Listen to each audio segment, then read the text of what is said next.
Hello everybody, my name is Aiden and welcome back to another video. Ladies and gentlemen, today we are going to be talking about a brand new assistant coach coming into the Chicago Bulls. It looks like the hiring is not over. And today we're going to be talking about an individual named Dan Craig. I know what you're thinking, that's the most generic name of all time. Well, it looks like he might be a good assistant coach for the Bulls. We'll talk about him in this video. But before we get any further, if you like the video and you want to see more from me, drop a like, drop a follow, and or subscribe if you are new, and let me know in the comments below your thoughts about the Chicago Bulls and this new acquisition in Dan Craig as an assistant coach. Well, essentially, that's the news I kind of mentioned at the very beginning of the video. The Chicago Bulls are looking to hire Dan Craig to work with Wes Unseld Jr. as a top assistant coach for the Chicago Bulls. You might be looking at this and saying, well, does this meet any criteria for the Chicago Bulls? Obviously, we know from a long time ago, Billy Donovan was looking for experienced assistant coaches and former head coaches to be part of his team.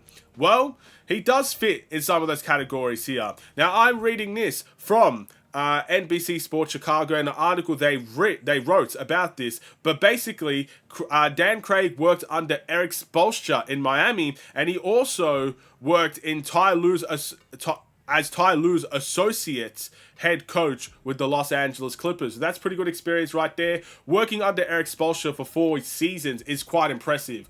I've always admired the Miami Heat's coaching from a while back until obviously recent times as well. I think Erik Spoelstra is a heck of a coach. Working under Pat Riley as well is an interesting sight. And ultimately, you know, they have a pretty good culture there. So to bring some of that culture back to Chicago would not be the worst thing in the world. And to work as an associate head coach with Ty Lue and the Clippers, I mean, that's experience. That's great experience. Ultimately, that does tick the boxes in what the Chicago Bulls could use. And from what I've seen from the reactions on social media, people are very happy with this acquisition. So that makes me, as a Bulls fan, very optimistic about what the future is ahead. Now, I don't necessarily know the ins and outs, what he's good at, what he's bad at.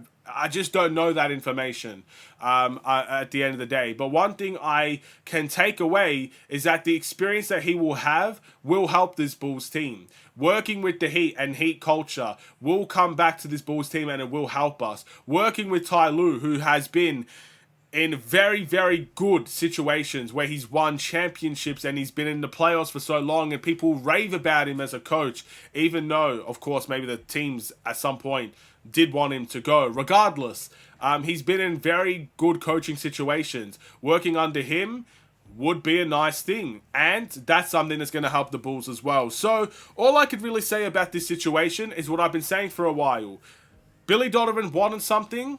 Billy Donovan got what he wanted. He's got two assistant coaches that have experience. That's what he asked for, and that's what he has gotten. So, if the Bulls turn around next season, no matter what team we have, continuity, retool, rebuild, and we still feel the coaching staff is extremely mediocre, I don't know what more excuses we have left to give for Billy Donovan. Before we go, though, because this is going to be a shorter video, but it's just a video to bring you some news, just to look at some of the other guys that they were talking to, apparently, the Bulls targeted coaches with head coaching experience in their quest in their staff. They had conversations with many candidates, including David Fizdale and Dwayne Casey, sources said, but they landed on the two targets that they ended up getting. Wow. David Fizdale and Dwayne Casey. I wouldn't mind a Dwayne Casey as an assistant coach. I honestly wouldn't. But ultimately, it doesn't necessarily matter who they were talking to now. I do believe we won't be hiring more assistant coaches. I could be wrong, but I don't think I am. I think we have everybody that we are going to have. And now it's time to rock on for the rest of the season. It's time to focus on the draft again. It's time to focus on free agency. It's time to focus on trade acquisitions. Getting the management and the coaching staff business out of the way early is exactly what we needed to do. So it's time to redirect our focus now. Hopefully we won't see another video talking about more coaching changes unless it's obviously the big one in the head coach. Hopefully we don't get to see more talk about the management changes. You know, I don't necessarily want to hear and see and talk about these things right now because it should not be the main focus when this entire team needs to be looked at and redirected into a different position. So maybe the coaching staff can help in that department, which is always going to be a good thing.